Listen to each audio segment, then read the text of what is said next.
What up, everybody? Hope everybody's enjoying the week. I'm doing my best to enjoy mine. Still a little under the weather, but I'm feeling better every day. Trying to get back into the routine, trying to get back into my regimen, trying to get back into the way I do things. Really looking forward to what the future brings. A couple weeks back, I actually was on the Offshoots podcast in kind of a spotlight interview that was conducted, like I said, a couple weeks back. They just recently released it. I've put it on my Facebook, both my pages, and so if you get a chance, take a listen. It's talking about the current state of affairs within the professional wrestling business with WWE, TNA, and everything in between, and it was fun. I really enjoyed it, and I thank those guys for giving me the opportunity to be on their program or podcast. Reality Wrestling, September 13th. Yes, September 13th. Big matchup. Their next television taping, but it's really headlined by one of the crowning of a new television champion in a ladder match between two guys who really kind of took brutality to a whole new level at the Summer of Champions iPay-per-view. If you have not watched the iPay-per-view, it's only $4.99. You will not be disappointed. I advise everyone who has yet to watch it because it is really a great show. But these two guys, Ruthless Ryan Davidson and The Pride, they did battle at the Summer of Champions iPay-per-view, and now they are doing battle in a ladder match for the television title. I'm very much looking forward to it, but that's September 13th. I've got some great interviews lined up. I'm just trying to coordinate times and schedules and whatnot. I'm going to film my sit-down conversation with Brad Gilmore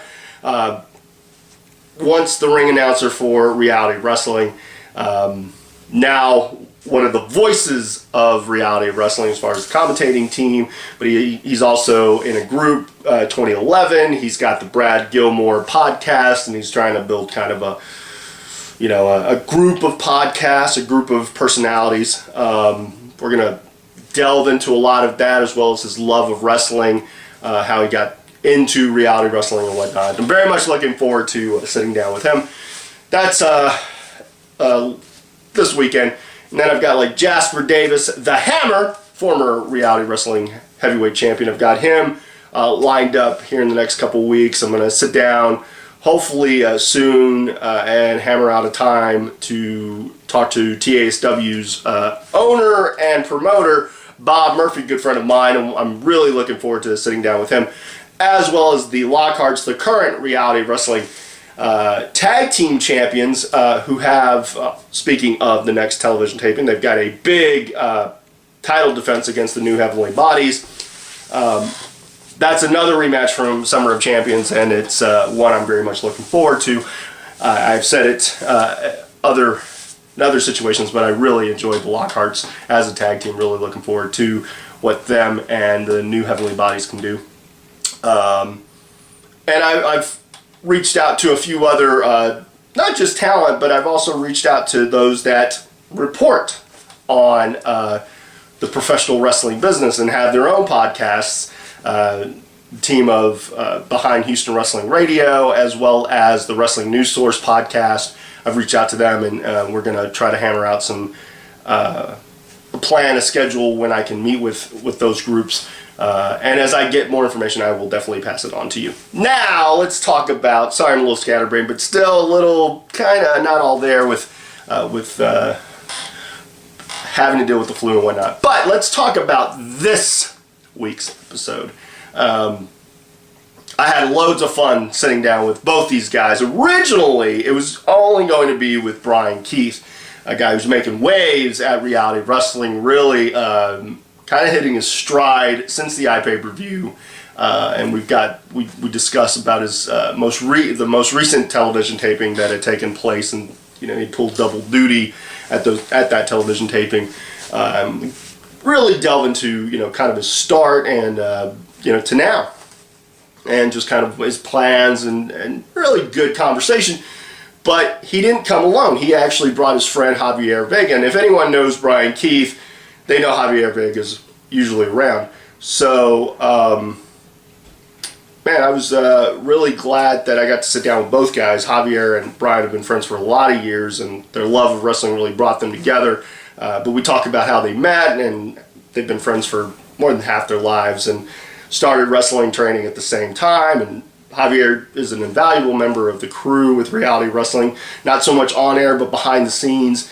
So it was good to sit down with him and really get to hear his story. So, yeah, man, I had a blast, and as I always do with these, glad everyone enjoys them. And feel free to send me feedback.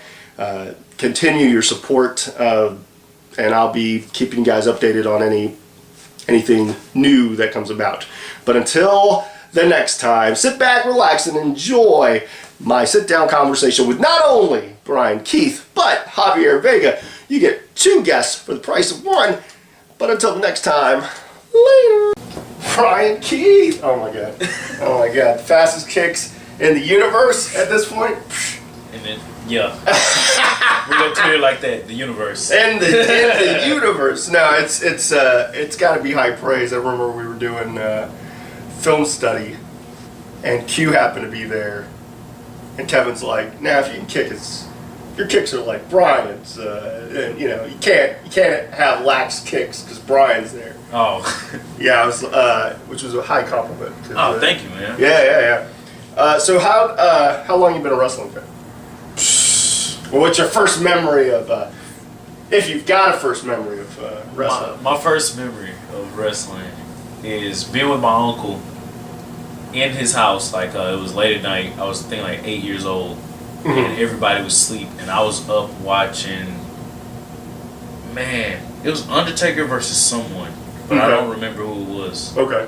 But I know it was Undertaker, and ever since then I was like, man, like, this is amazing. Like, just from then on, that was it.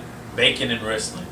Bacon and wrestling. Yeah. That's why you wear the bacon socks. Fact, the bacon socks. That's the secret to the quickest kicks in South. The bacon and wrestling. So about what? How old were you? I was 8. 8. Yeah, I was 8, 9, something like that. What?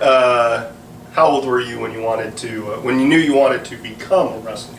It's one thing to be a fan. I love it. Yeah. But then to have that thought in your head, like, man, this is what I want to do. Yeah. When was that? That was like 10.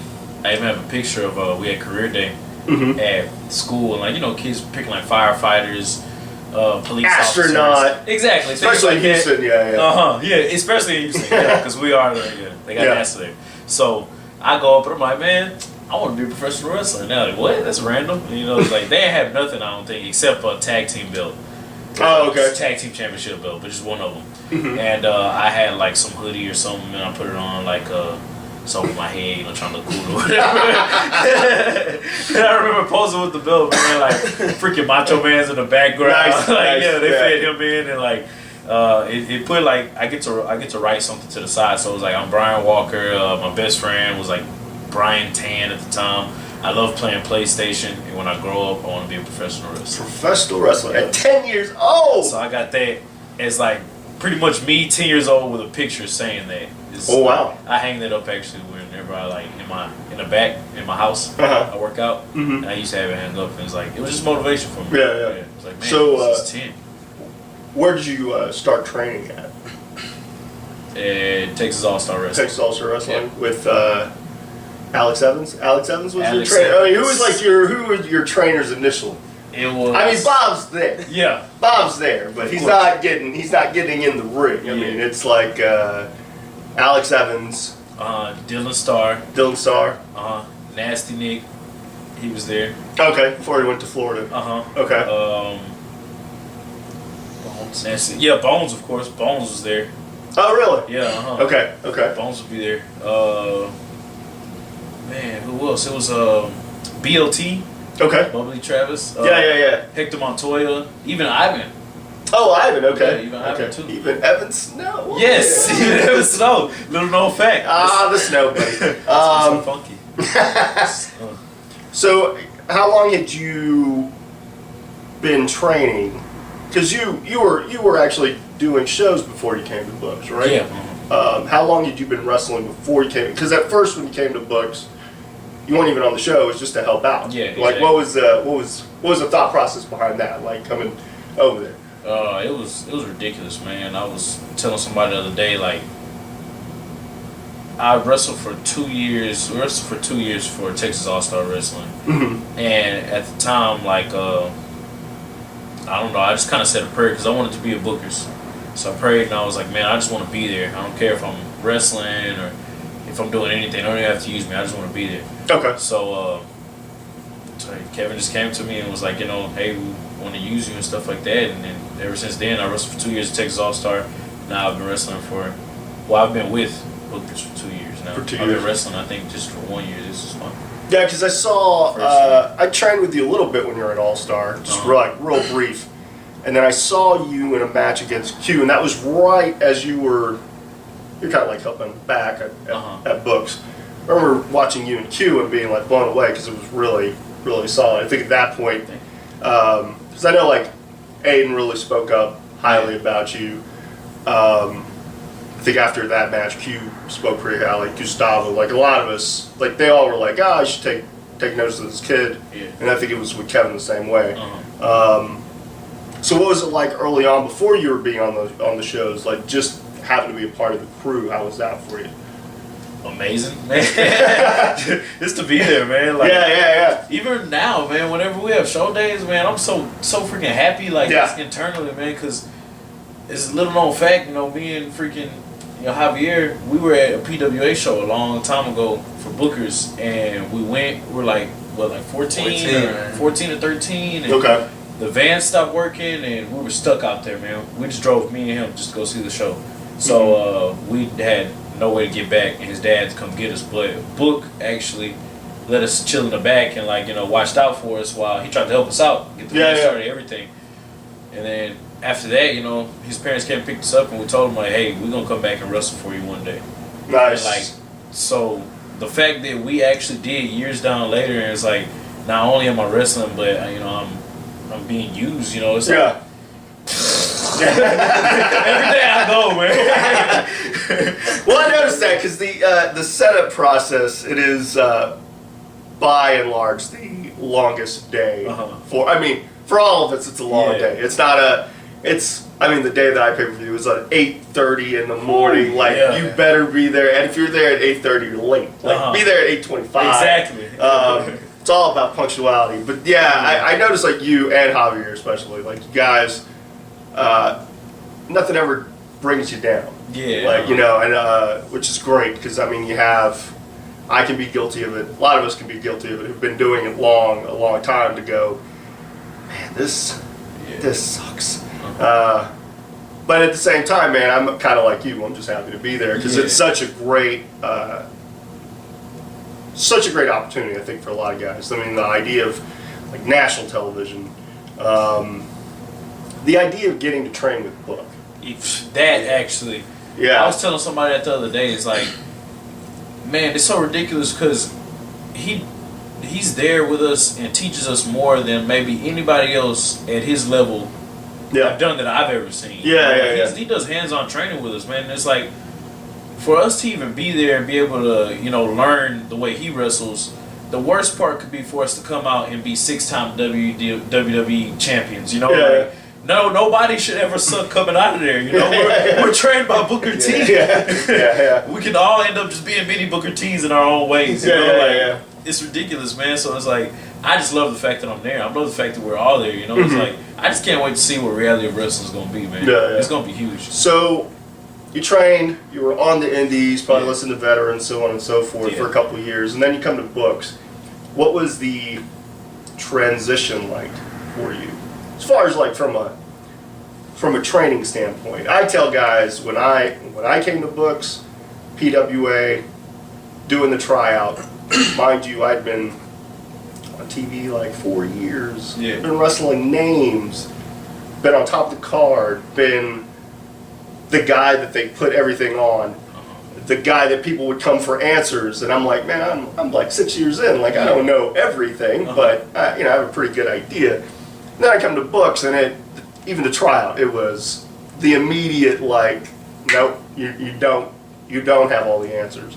And that for me it took a bit. Like I'd have to go talk to other guys who were I remember having multiple conversations with London at the time, because he lived in Austin, so sometimes I'd go to Austin after being chewed out by Book for something. I'd be like, no man, I saw that on TV, like that worked for that guy. Like, Exactly. why can't I do what I'm just doing? Or I'd start my matches kind of the same, and he'd always be like, why do you start in the same way? And I'm like, but this worked. Yeah. So I can imagine for a guy like 2 years in, like how was that for you as far as the training goes?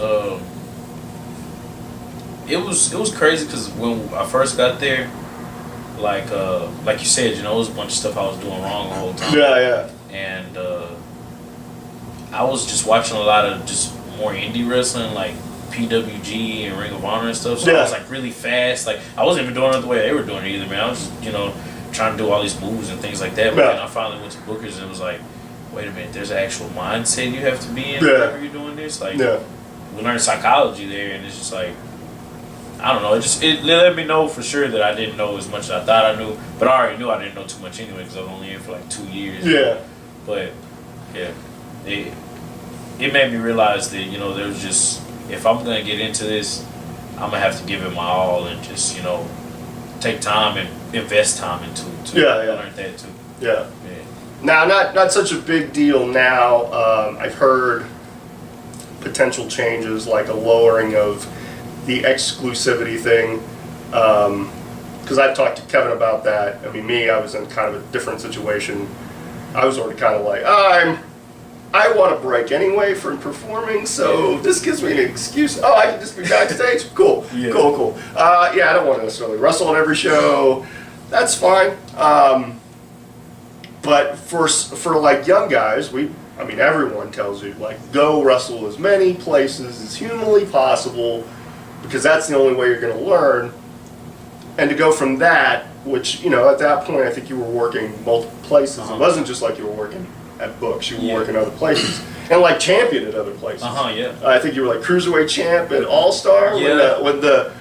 When the word from Book, I mean, it came from Kevin, but it was like from the word from God just it came down like, hey guys, you can't don't wrestle anywhere else. Yeah, exactly. What was that like for you? I'm not gonna lie, man. I missed it a lot because I just like wrestling a lot. Like the fact that just because I wrestled at Texas Wrestling Federation too. And then a couple of lucha shows, but I just always enjoy any time I can get to perform. Or just wrestle, period. So, like, the fact that it slowed down a little bit was just like, it was different for me. But it definitely gave me more time, like, to recover or, you know, like, to work out more and stuff like that. You could almost treat it like, not like a UFC schedule, but a lighter schedule in the sense, well, you only have to really gun up for that once a month as opposed to, all right, next weekend I got to wrestle here, and the travel, and all that, trying to manage all that and stuff like that. But last week when we had the show, or a couple weeks back we had the show, when I had, like, you know, multiple matches, I was like happy about that again. You had like a double shot. I was like, man, I haven't had this in a while, so I was pretty happy about that. I was cool. Just test that out. Yeah. So you do get some chance when you're out there.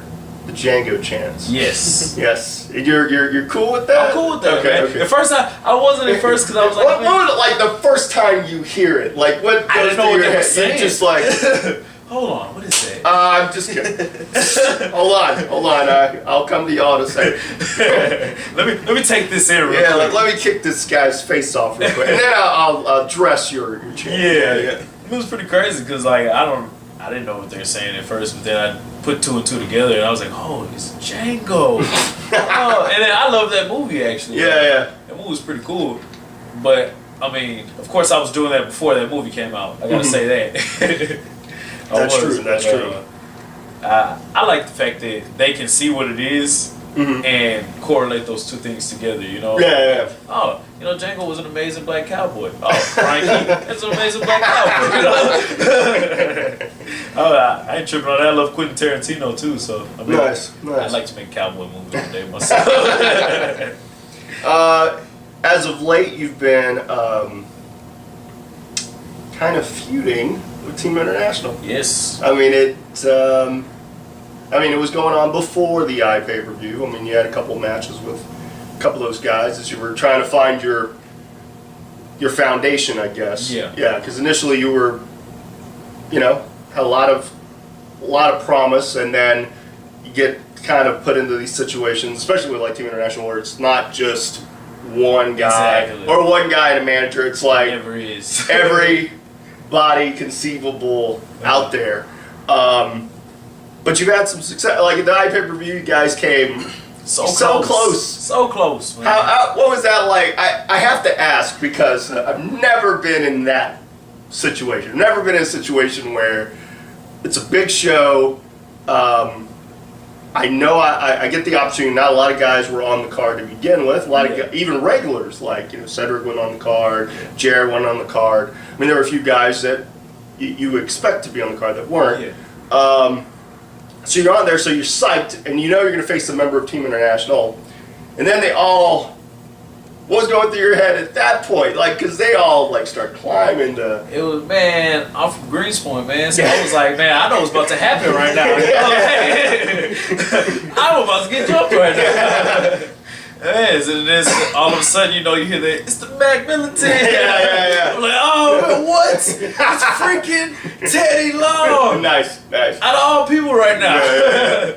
So it's like, and already in the back, all the boys, they call me Mini Teddy Long. Anyway, Nice. Yeah. So I'm like, oh yeah, it's Uncle Teddy coming out, bam.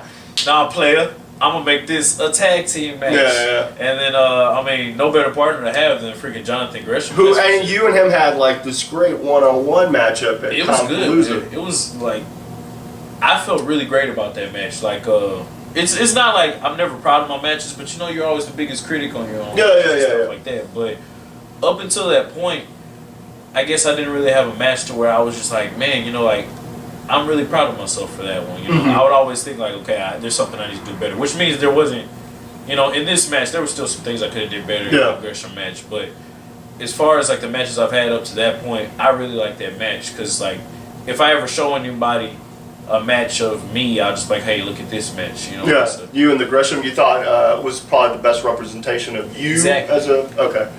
And our styles like meshed well too. And I've always been a fan of Japanese wrestling. He's huge. He's a pretty big star in Japan too himself. So the fact that I was able to wrestle somebody from where I've been wanting to go to, it's like, okay, well, I finally can see what it's going to be like if I go over there. If you go over there. Yeah, and it's like. So how did you feel the style? You felt that was like the best mesh for you as far as like any match I've ever had so far, like. I was really excited for that match, and it was almost as if during that match I went on like an autopilot, Yeah. I don't know. I just felt really good about it. Okay. Yeah. So I just remember watching it on TV, and I was like, man, like it was almost as if I wasn't even watching myself, I was just watching like a match between two people, and I just wanted to watch that style, and I enjoyed it a lot. So that's cool, man. And obviously he enjoyed it enough, respected you enough to be your partner, and then you guys were almost victorious. And then almost. Oh my God. There's just too many. I like the one. I remember towards the end of my ROW run, like having in their infancy. Like I think I super kicked Rex. I remember. Sergey. Almost beat Gustavo. Yeah. And then I had Rubio jump me. Then there was some flagpole. Then with Aiden, Thunderjet caused me to lose because Thunderjet and him were having or not Thunderjet, TJ, same guy. He just got masked. But yeah, that's just so frustrating when you have so many. And you're almost there every time. Yeah. Even if they have all the people out there, and it's like, okay, well, I'm gonna try to beat the odds right now. Yeah. Oh yeah, I'm about to beat the odds right now. Oh no, I didn't beat the odds right now. It's like even the new member, Max. Just when you thought it was crumbling. Yes, they lost Gustavo. Yeah. Oh my gosh. Let's talk about that because you talked about we're giving a couple spoilers. We won't ruin it for the viewers. Yeah. But the last TV tape, you face Aiden, right? And we're victorious against Aiden. No one else. No, it was just a one-on-one, right? Yeah. No one was out there. No, And then you wrestled Max, his debut. I guess that's his name, right? Yeah. Okay. I believe so. How is that? It was also a really good match. Yeah, I mean, I watched in the back. I was really because I think that was his first match here, and I hadn't really ever seen him outside of there. Yeah. And I've seen here, little things here and there. But yeah, that was a big test for him. I think we were all everybody was like wanting to know if he was going to be able to step up. And right from the get-go, you guys, he showed his dominance, and at the same time, I tried to do the best I could.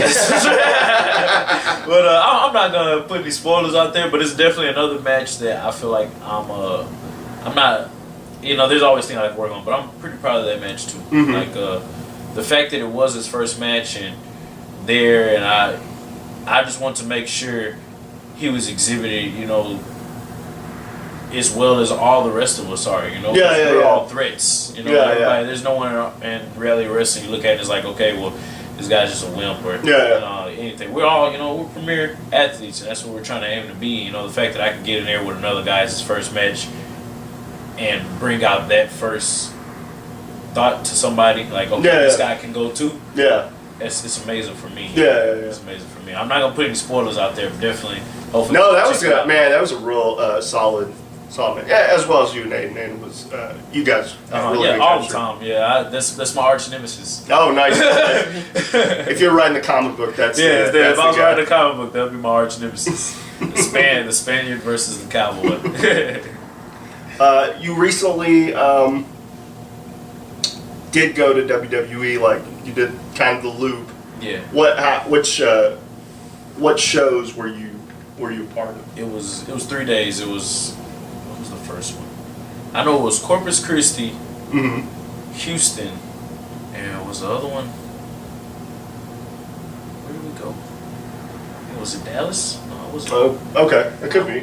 It was 3 days in Texas. I'm just glad I got to be there. But it was I got to go with freaking Ryan and Rockstar and Rex, and it was pretty cool, man. Like, just to be there and experience that, it was amazing. Like, and that was your first time. First time ever going. Like, wow. I was actually at my job, and I was chilling at the desk, feeling like, man, I hate this job. Click. I just got an office job, and then all of a sudden I look at the phone and it's like Stanford, Connecticut, and I'm like, I'm not gonna answer that. That's weird, It's probably bill collector or something. I don't know. And then it's not a number right now. Yeah, exactly. I'm gonna answer it. Oh well, I'm gonna answer it anyway. I pick it up, and the lady's like, the lady's name there, and she's like, WWE, I'd like to see if you want to be an extra. And I'm like, what? Like, I couldn't even believe it, man. Yeah. Not like I was getting called up or anything like that, but just the opportunity to even be there, a place where I want to go at some point and just see how they act, or even how just professional they are, to see how professionally I need to carry myself as well. It was amazing, man. Was it an eye opener? Was there anything that caught you off guard? It was a huge eye opener just to see, like, just those 3 days were so exhausting for me. Like waking up early in the morning, coming back super late and waking up early in the morning again, just those 3 days, and trying to be able to still hang out with my family and stuff like that. Because I don't know, for some reason, whenever I'm away from wrestling, I always feel bad that I'm away from them. So I try to make it up to them while I'm home and things like that. And just trying to balance all that between 3 days. And it was kind of hard, but I still enjoyed it a lot. I couldn't, John Cena's there every day of the year. Yeah. It's like, I couldn't even imagine that. For right now, I couldn't imagine that. It was, and you got to play the bunny? Yes. I was the bunny on Raw. Ryan Davidson was the hot dog. He's still envious of you. Because he was I guess the first day he was the bunny. He was the bunny. And what were you the first day? The first day, what was I? I was a mariachi band player. I had a huge sombrero with a freaking poncho and some maracas. And they just tell you to go out there and just act the fool. It's a party, man. Arn Anderson was like, it's a party. You go out there and you definitely, there's there's nothing you could do that would they'll be like, oh, you know, you were too ridiculous. Okay, You know, just okay. As long be as you were being ridiculous. Yeah. So I mean, I'm just like, if you ever seen me at a party before or anything, man, I'm pretty much like that anyway. Yeah. It's like I get pretty crunk, man. Yeah.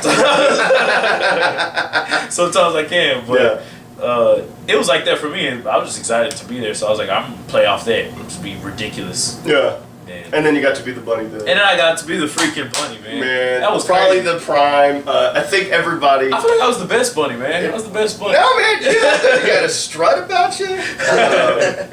So, like, favorite match that you've seen of all time? My favorite match of all time. Yeah, the match, like, it wouldn't matter. You would put that, you're having a bad day, question of the wrestling business, you go, no, I'm going to put this one in and see if I still...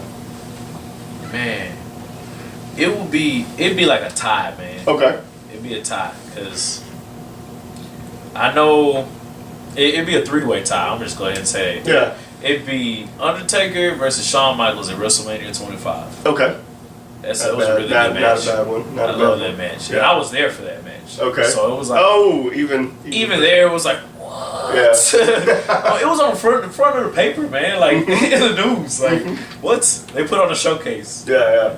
But another one would be Jushin Liger versus Owen Hart. I've seen that match before. Yeah. And I can't remember where it was, but it was like the 90s. But that was like a really good match. Mm-hmm. And then after that, it would have to be like Tiger Mask. Yeah, Tiger Mask versus Dynamite Kid. Okay. Like their series of matches. Just like all the matches pretty much. Okay. Because I'm just a big fan of like junior heavyweight stuff. Mm-hmm. So whenever I watch that stuff, I don't know. Like literally, like you said, you know, I'll be having a bad day, I'll pop that in. And I actually internally just feel better just for watching it. You know, I feel at ease. I'm just chilling, you know. Yeah. Soaking in all that knowledge and stuff like that. But yeah, it'd be a tie between all those three. What's yours? Wow. I would probably say, God, that is tough. I love the Shawn Michaels Kurt Angle match. Oh, WrestleMania 21. I think it was 21. Yeah, the one at WrestleMania that was a wrestling clinic. Like the styles and the lead up, and I really enjoyed both those guys. I mean, much like the Shawn Michaels Taker match. And it's going to be odd to say because I just saw it. The Brock John Cena match from SummerSlam. I think the reason for that one is just the storytelling. Like the look on John Cena's face. There was one part where I think Brock, he sits up like he's mocking Taker. I just thought he was sitting, like I guess I looked down and I looked up and he was sitting up. I didn't notice the zombie sit up. But yeah, he's just laughing at poor John Cena, and I feel sorry for John here and there. But I don't totally feel sorry for him because I did see Total Divas in his mansion. I'm like, you're not doing that, man. That life is not bad for you. If you never wrestle again, look what you have. Exactly. Right? If I never wrestle again, it's a big difference. But yeah, I found myself really feeling bad for him. And, anytime that I'll watch a match and it'll completely get me out of wrestler zone, I consider a favorite. Brock and Taker this year, like, holy Christ! Like I was talking to a couple friends who only sporadically watch, and we were talking about the Brock thing, and I was listening to podcasts leading up to WrestleMania 30. Yeah, I remember everybody, and myself included. There's no way Brock's gonna win. Yeah, like exactly. I think even the story they were telling is like, no, it's just another year. Taker's gonna become 22-0. Yeah. And then to watch this, literally the most athletically gifted monster I think we've ever had in the business. Like, if you want to build a wrestler, there's the guy. Exactly. Just manhandle this poor old man in Yeah. Taker. Like it was like the equivalent of watching like John Wayne die, or Exactly. or Bruce Willis die. Like Yeah. like if the character from Die Hard ever bit the bullet, you like, oh my god, what happened? Exactly. Or like almost as if whenever Steve Irwin died. Yeah. Remember that? Yeah. That was ridiculous Oh for my- me, man. Yeah. He was like my hero Yeah. growing up. Man. Oh, wow. I was like, what? Steve Irwin got? He died by getting stung by a stingray? Yeah. Of all things. Of all Like, things. are you serious? Yeah. Well, I felt that same way about that match too. Yeah. 'Cause That. Take us from Houston, man. Yeah, I was. I've told people that because at one point I really thought WWE was like that's where I was going to end up. Yeah. Around the time I came to books, and I had it in my mind. I think I'd have like these weird, like of actually getting there and then climbing up the ladder and getting to WrestleMania, and it being against Taker, and I would lose outright. I'd have no problem losing. Like I had it built up like I'm the champ coming in. It's Houston, Texas, and everything's fine till a week out, and I flip out. Yeah. I literally flip out because I know this guy's going to beat me. And Vince and everybody's concerned. Like we aired this stuff, and then I have the match of my life. But in my dreams, he beats me. Like I don't beat the streak. Yeah, of course not. So when Brock beat it, but I wasn't as upset about it as a bunch of people. Like I get on the internet, and everybody's like. And I don't know, I came from, when I broke in, the internet wasn't as, there just wasn't as much where everybody's voice could be heard. Oh, okay, I got you. I mean, you had message boards here and there, but you didn't have Facebook. So when I broke in, like, and even the dirt sheets and such, I didn't really pay attention to, and now it's such a saturation, and it's seemingly like... They pretty much got scripts and everything. Yeah, the viewing public is just so extremely vocal. And sometimes it turns me off to, it doesn't turn me off to the product. I watch the product irregardless. Me and my girlfriend joke, because it doesn't matter. I could do anything on a Monday night, and I'll say, I'll just watch half of it, and I'll pass out. I'll end up watching the whole thing, and I won't even fast forward through it. And when it's bad, and you want to fast forward through it, I'm like, there's some worth to what I'm watching, so I need to just watch it for no other reason than to. It's just. I love it, man. The best thing that could have happened to me was WWE Network, man. Yeah, I have it too, and I don't watch it. That's another thing. Like I don't watch that thing. Another thing, you hear people that criticize that damn thing, like religiously. I hear people like, I'm going to watch everything, and I'm thinking to myself, how could you? I don't have enough time in the day to really sit through and watch. There's stuff on there that I know I want to watch and I have yet to really watch, but it's a godsend. I watch NXT and all this. I mean, the pay-per-views alone. Well worth it. Well worth it. Yeah. So ultimately, your goal is WWE, Japan, wherever, or if you become like reality wrestling, like builds to a certain level. I mean, that's ideal. Everybody's.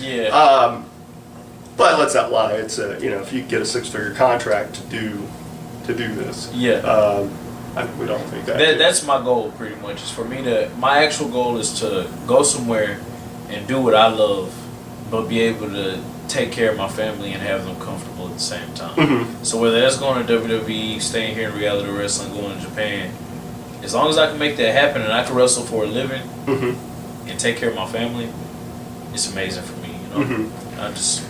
I'll go anywhere. So, is there any? I mean, obviously, everybody can improve their game, but is there any one area where you feel like you need more work? Definitely body, man. Okay. Definitely body. Like I have a certain look that I see myself being, and like as far as me being a wrestler, and I feel like to myself I don't really look like a wrestler yet. Like I'm just like there's more I can do, and there's like I know I need to work harder, but that's in these couple of years coming up, man. I know what I need to do, and I'm gonna try my best to focus on and do it, because if I really want to do that and I want to take care of my family and do this at the same time, I know how much work needs to be put into it. So I'm just gonna try to like get myself in like a mode, man, these next couple of years and stuff. I know I'm just barely getting started this year, but it's better that I am at Booker T's because I have the opportunity to grow. You know, there's no ceiling. Yeah, and there's no you get your bad habits eliminated pretty fast. I think other places a lot of times it is that sense of, unless you have friends on the card and they will tell you straight. That's one thing. That's like two separate things. It's hard because I have friends and I'll ask them and sometimes they'll be like, "No, man, it was great." Yeah. But I'm like, "No, tell me seriously. Yeah, exactly. I need to improve. Don't tell me I know what I'm doing, because then I'll just keep doing what I'm doing." Where do I sign? Yeah, cool, awesome, I'm great, right? No, oh, but y'all tell me. But that is the one thing. I don't think you can't afford to keep your bad habits at books because we all eliminate them. Now, I think the good thing is that there's more than one person to tell you. Exactly. You got everybody kind of helping out. Like we all watch it. Yeah, everybody helps everybody too, man. That's what I love about it too, because it's like, it's not really like I'm working for a company, man. I feel like a family, you know. And like, I actually care for other people, you know. Like, if people are coming and they're not improving whenever they're practicing and stuff like that, I'm just like, okay, well, we need to figure out what it is to help them, because we need to all go hard, man. Like, this company is us. Yeah. So it's like, if it's not amazing, we can't blame only us for it, you know. We gotta go balls out, man. We gotta just push to the limit, and we've been going as hard as we can, but you know, there's always room to keep going harder and harder. So I already know, man. A couple of years, we just keep working hard, man. God's blessings, we're gonna skyrocket, man. Okay, I'm gonna expand it a little bit. We're gonna include Javier in this conversation. Since he's our buddy. Why not? Why not? Yeah, this whole time you were not simple. Oh my God! And then it's. I was enjoying the conversation. Well, now you're going to be part of it. Has brought you. We have Javier Vega. Oh my God! With the coolest shirts in the business. Chilling is my business. Do not let my roommate see that shirt. He will take it from me. You've been doing about the same time as Bryan?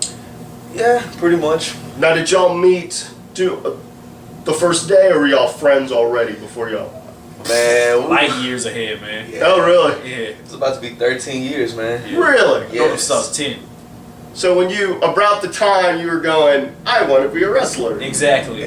He was going, I want to be a wrestler also. Is that how y'all met? Yeah. Like, no, actually, or were y'all feuding? Was it a feud? No, we were feuding. That's for But actually, it's a funny story, man. I had just moved here from Chicago, so I had only been here for like a month.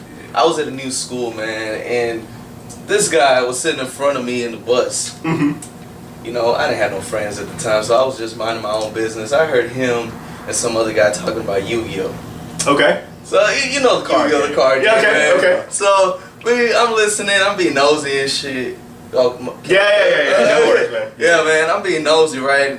And then I peek over the seat, I'm like, hey, I like Yu-Gi-Oh too. We started having a conversation, man. We started arguing about cards, man. Next thing we know, we're friends. We're playing at his house. He's playing at mine, man. Nice. So many fights happen because of those damn cards. Man. Yeah, like, he would whoop my ass, and I'd be like, man, all right, well, don't fucking come to my house no more. It was nice knowing you. Exactly, yeah. Like, please don't forget where I live. And do not look at me at school. Exactly. Don't even talk to me on the bus. Don't even talk to me. Yeah, but then, like, from Yu-Gi-Oh, like, I guess I just found out he liked wrestling and I liked wrestling one day. And we ended up actually just wrestling in the backyard all the time, man. So really? From like 10 years old till now, we've actually been wrestling each other since then. Like, since the backyard on trampoline, just BS. Nice. Pretty cool. So did you start at TSW about the same time? Same day. Same day. Same day. Actually, everything, I think, almost the same day. It's been pretty much close, man. Yeah. Even Booker's. Now, what made you want to come to Booker's? I mean, that might be I know what it was for me, and really, had I not gone to the tryout, I would not have gone. Yeah. I would not have joined Book School. I remember like 6 months prior, and I think it was right when they were doing the grand opening, my friend Brett had told me, Brett Basics, he had told me he was moving to Houston, I guess to help out with books. And the girl at the time that I was seeing was from Houston as well, was like, would you ever want to move to Houston? I was like, oh, for my dead body, I've never moved to Houston. Yeah. There's no way. I'm like, I hate that city. The traffic. I'm in the Metroplex, traffic's bad, but I had I took all the back roads. It was like Houston, I thought, oh man, it's huge. Yeah. Little did I know, like 6 months later I would. But I knew at the tryout that I needed to come here because of the idea of having someone like Book critique my game. Because I think even other veterans, we were all kind of in the same boat. I could, especially at PCW, I'm like, man, I've done everything you've done, so who are you to tell me? Yeah. Unless it was some worthwhile stuff, if they were willing to critique. But the guys up top who made the decisions, I couldn't necessarily ask them because they had never been in the ring. Yeah. So in Book, with just a little, your storytelling's not where it needs to be, and it was all about psychology, and that was the one area where I felt like I had a pretty strong grasp of, but at the same time, he knows. Yeah. On top of it, he's still making money with the company, so it was like, oh, well, he's not some bitter guy who hates this business and will put that out on me, for whatever reason. Yeah. But what was y'all's reason for joining Books? Honestly, Because again, you're wrestling. I mean, you're on shows and such. I mean, we weren't even, the exclusivity thing wasn't even a thing at that point. But the idea of coming to Books and more like, man, I don't care. I'm just part of the crew. I don't care. I just want to be part of this thing. So what was the mentality for you? The mentality for me was, we have been doing the wrestling thing everywhere in Texas pretty much, but we had never been nowhere outside of Texas. Okay. Now, for me, I wanted to be at the best place in Texas, that being the reality of wrestling. They had all of the top stars, I remember back when it first opened as PWA in 2005, man, I was in the gym. I wasn't working out, of course, because if not, I would be way bigger than I am now. But, I was at the gym, and I heard an interview with 94.5 The Buzz, Brett Idol was there, and Booker was there. They were promoting the PWA shows. I went to one of the shows, man. Ever since then, I knew this is where I want to be. This is what I want to do. And when I got the chance to do it, man, I took the ball and ran with it. Yeah. That's pretty much it for me. Now, for you, Brian's on the shows a lot. Hate you. You're on the, you're two guys who are never on the show. Right? Man. And we're still busting our... No, I don't you got the fastest kicks. I seen you against Q. They should put that match up. Man, I want it, man. Is there someone on the roster that you have yet to meet that you want to or is it more like there's some people, there's some people. Man. There's some people. Q will be one. I love to wrestle Q, man. And not even for the title or anything like that. Just a match. That'd be amazing. Just to kind of see. Yeah, I went against Ryan in Comic Palooza. Yeah. But it wasn't like a TV match or anything like that. That was one of the house show matches. What day was that? It was I think it was a Saturday.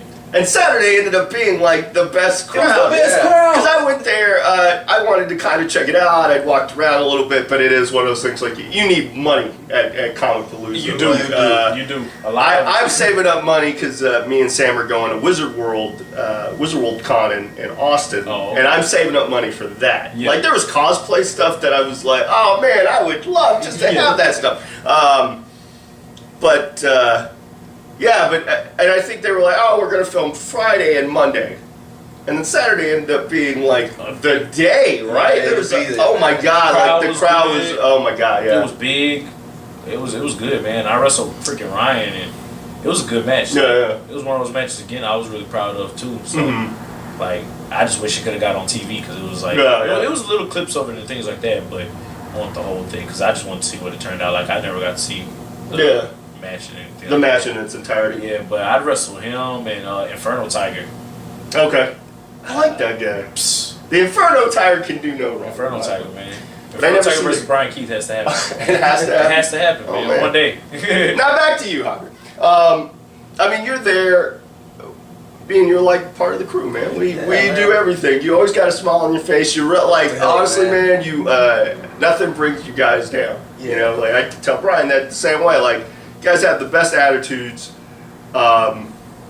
It's inspiring because I mean, I have my days where I get there, I'm like, man, my back hurts.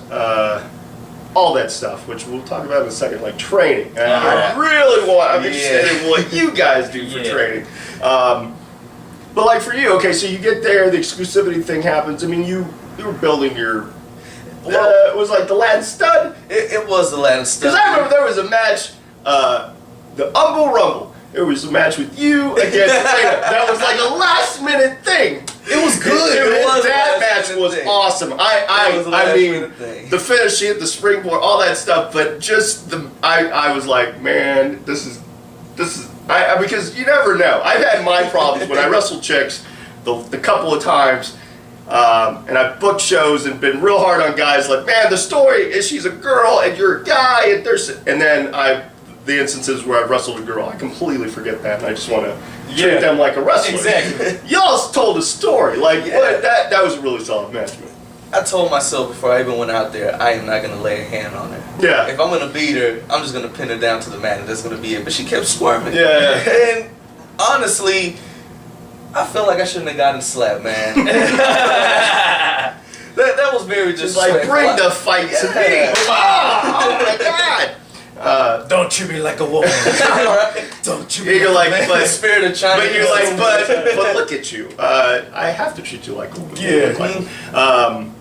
It was a good match, man. Yeah. How's the training been for you over there? As far as like, is it night and day? Like, I like going over there because, I haven't gotten a chance to actually have a match over there. Yeah. I wrestled one, maybe twice. you wrestled. Abel Andrew Jackson, I think, was my first match. Uh-huh. And then I actually got lucky enough to team up with this guy right here. We took on the Tag live card. teams. I forgot about that, man. Yeah, we did take off my cards. We did. We lost. We lost, but at least we. But for that brief moment. For that brief moment. Yeah. The lost generation. Against the live cards, man. That's something crazy. else, man. That was good. That was good, actually. Man, I forgot about that match, too. Man. Yeah, I just remember right now. That match I was pretty happy about. I like the live cards. So, training Yeah. for you guys. What is y'all's training? Because you say bodies and such, but what is your training now? Like, what is it like now for y'all? What my training is supposed to be is I would ideally I'd go and I'd wrestle like Tuesdays and Thursdays and maybe like a Saturday at Books. Yeah. And work out every other day that I'm not there. Okay. At a gym like by my house. That's what I'm trying to do and balance that with work. But I haven't been able to get that down as much yet. But whenever I don't work out, I'm really like I'll stretch a lot. Yeah. I know like okay, well if I'm not swole, at least I can be limber for the next show. Yeah. And I won't potentially hurt something. Yeah. That's what I usually try to do. I know I need to work out a lot more though. So working out and eating a lot more. Once I get it all balanced, I'll be good. And you? I'm waiting for when you make your debut on the. Yeah, when I make my debut on the show, I'm gonna be better. Yeah, man. Alright, I'll be right back. So you want to wait for Bryan to come? No, man. Okay. Yeah. So pretty much when I make my debut, I want to be way bigger than I am right now. Maybe at least 20 more pounds. I'm on a 12-week program right now. I'm on my 5th week. Okay. The only problem with that is I have horrible eating habits. Like I eat once and then I'm full for the rest of the day. So I don't eat until the nighttime, and then I be working out, and then I cut down, and I just look slim. Yeah. And if I want to look like the wrestler that I'm supposed to be, I need to eat better. I need to take care of myself, and then when I'm ready, that's when maybe I can go up to Book and be like, hey, I feel like I'm ready. If you give me the chance, let me shine. But until then, I just gotta keep working hard, helping behind the scenes, helping put the ring up, doing whatever I need to do. Yeah. And having a positive attitude. Of course, man. You gotta be happy, man. Yeah. You only get one life, bro. No, that's true. So what do you like to do outside of wrestling? What do you do to unwind or when you have free time? When I had free time, I used to love reading comic books, man. But lately I've been trying to cut back on that just so I can focus on my wrestling career. Try to get better where I need to get better, get in the ring as much as possible. Booker T's new school. Yeah. It is amazing. It be producing the best talent from Texas and everywhere else. People come from New Jersey to come and check out our schools. Yeah. There's this guy named Cameron Cole. He actually came down from Washington, I want to say. Okay. That's amazing. Booker T's school is here in the South, here in Texas, and it brings people from all across the country. Yeah. And I feel like that's what makes us unique from every other wrestling promotion around. Well, cool, man. Cool. Well, I wish you both the best. Definitely. Man, may you, Thank you. get your... I don't even know what the plan is for you. I don't know if you're taking on all Team International. It seems that as a play, yeah, man. Because you, I mean, you've taken right. The only guy you haven't taken on is X, right? That's for sure. That guy doesn't do any matches, but. He spears me. Oh, that's right. That's on the new show intro. There, like I know what's going on. So much victory in my face. I remember watching that, and I remember it looking like guys had the match wall. That's what it looked like. That's what I'm saying. And then, because Gresham hits the shooting star press. and then I'm like, that's it. And then the ref gets pulled out. Then you jump onto Max.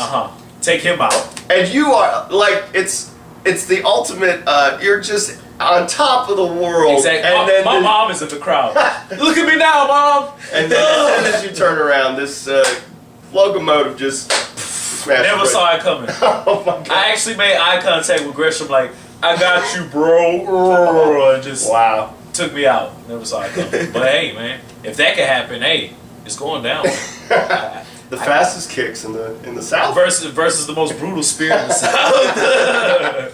And Javier, I wish you luck. I hope at some point you get to make your debut. Hey, I know you've been putting in the work and whatnot, so I'm just glad to be here, man. yeah, man. No, thanks again for your positive attitude Thanks to for being having on us, the man. show. All right. Dog it!